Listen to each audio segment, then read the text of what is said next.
Warren Buffett just bought more Occidental Petroleum. This is a recent buy, just happened on the 23rd. So just this week, he increased his stake in the stock by 2%. I obviously know it's only 2%, but this is one of his largest holdings within his portfolio. So I thought it would be worth it to go through this stock's fundamentals, go through the financials of the stock. At the end of the video, I will give you a price prediction for Oxy. So with that being said, let's just talk a little bit broadly about the oil sector. So U.S. crude oil and natural gas rigs are actually near the lows that we've seen over the past couple decades.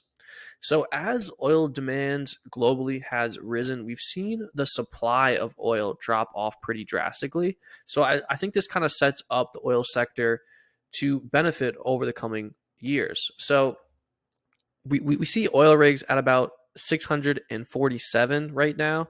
And in 1980s, for example, we had 4,500 oil rigs. But since then, demand has only spiked. Therefore, the supply of oil really isn't meeting the demand, which is causing higher prices, which is obviously a positive for a stock like Oxy and really for every single oil producer in the stock market. And then we can see here since 2005, oil demand had 1%. So in 2005, the global oil demand was roughly about 84 million barrels a day. Right now, we're sitting at about 102 million barrels a day. So that's a 21% increase. Definitely signifies that oil demand has gone nowhere but up over the past couple decades. Obviously, I know sustainable energy is starting to take more of a share of that global energy demand. But if you just take a look at the global demand for crude oil, it's been basically a straight shot up over the past couple decades. More specifically about Occidental, so I want to talk about their recent acquisition so they took full advantage of their financial leverage through this acquisition. At first, this looked like an unmitigated disaster in fiscal year 2020 as COVID happened and oil prices went negative briefly. Then it looked absolutely brilliant as oil prices went up to $100 a barrel. Now it's time to look at the long-term opportunity that this acquisition provides Occidental. So that long-term outlook is darn good as the industry continues to make amazing technology strides to drop cost and bring more acreage into tier 1 territory. That makes the acquisition more valuable over time because oil and other products will be extracted for each new well drilled at the time of the acquisition. So we can see here with this chart that the top tier well performances have been continuing to improve. The new well performance continues to at least and probably exceed at escalating costs elsewhere in the upstream system. This is the kind of progress that brings more acreage into tier 1 territory than was initially assumed at the time of the merger. So they're being able to be more efficient with these wells over time, which makes this acquisition look even better. And then here is yet another basin where well performance is improving. So elsewhere, management mentions, for example, that wells are getting longer where they are needed to. And that's obviously a positive. It makes these wells more profitable. There are some good things going on that will improve profitability and raise costs. So the efficacy, the effectiveness of these wells are improving over time, which should make this acquisition look even better as the years kind of roll on. And with that being said, let's take a look at the financials of Oxy. So PE right now is 11 times. So for those that don't know, that means for every dollar this company makes, investors are willing to pay $11. The 5-year average of Occidental for PE is about 11.5. So we're actually trading below this company's historical PE ratio. So that definitely does imply somewhat of an opportunity. And then we do have a price to book ratio of 2.7, which is somewhat above the 5-year average of 2.4. And then when we take a look at the revenue, so revenue has been down. So revenue actually moved lower 6% over the past 12 months. over the next 12 months, we're projected to see revenue increase by 4%. So seeing that kind of turnaround, I think that's a good sign for the company that we're seeing revenue go from negative to positive over the next 12 months. That should bode well for shares. And then let's take a look at this company's profitability metrics. So we have a gross profit margin of 95%, which is basically just revenue minus cost of goods sold. Tells you what a company makes for what it sells. And this is actually above OXY's 5-year average of 60%. So good number there. And then net income margin is 21%, which is above OXY's 5-year average of minus 4%.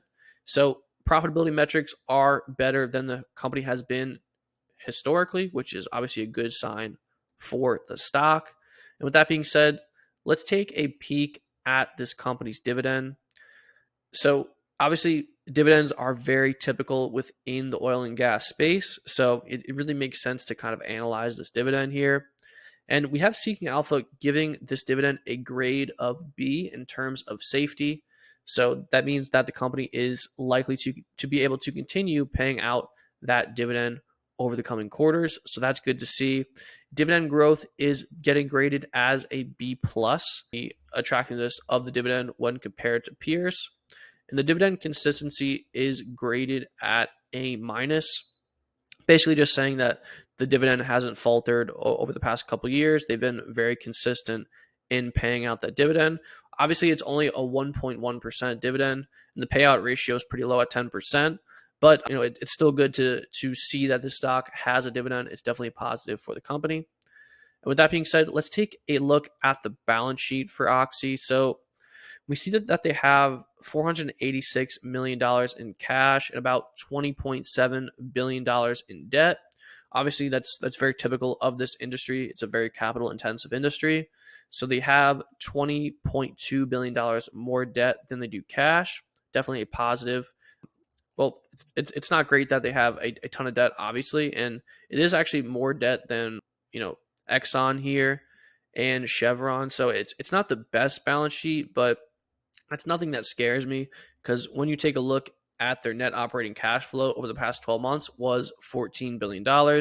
And obviously they've spent some cash over the past couple of years for some acquisitions, which is boding well for shares. So overall, the balance sheet doesn't look great, especially when you compare it to Exxon, but it's nothing that's concerning me whatsoever. And then let's take a look about and see what Wall Street thinks for this stock. So there are 11 bullish ratings on Wall Street for this stock, and there's just 2 bearish ratings. So that kind of tells you that the general consensus for this stock is a bullish one. And we saw the most recent upgrade from Tisquana here. They increased their price target to $78 and reiterated a positive rating for the stock. So we saw a recent price upgrade for the stock. Like to see that. We saw UBS increase their price target to 74 as well. So Wall Street overall has a general consensus of bullishness for the stock.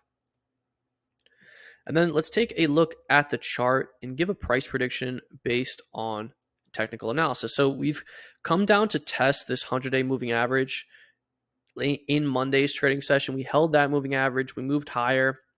Now, I do think that we likely see a larger move higher over the coming trading days here. I think we probably move at around $67, a random level. I'm picking this level as this is where shares had topped out in the past, where shares topped out in February and January of this year. It's also where shares roughly topped out in April, and it's where shares topped out in September and October. So this has been a level of significant selling demand.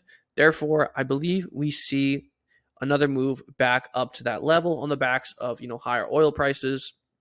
So I think we get a move up to $67 over the coming weeks. Obviously, long term, not making a long term call on the chart here, but I do think long term we could see a larger move higher for OXY, especially given that the broader oil sector is really undersupplied when you take a look at the demand for oil globally. And then from a seasonal perspective, we see that November is actually the best month seasonally for the stock. So in the stock's 54-year history, we see that November, on average, shares increase by 2.8%. So good to see that we are moving into the best month in the stock's history. That should bode well for shares. We have a pretty good technical setup. I believe we hold this 100-day moving average. Like I said, we move up to $67 for the coming week. So with all that being said, obviously covered a lot. I would appreciate it if you left a like and subscribe, and I'll see you here next time.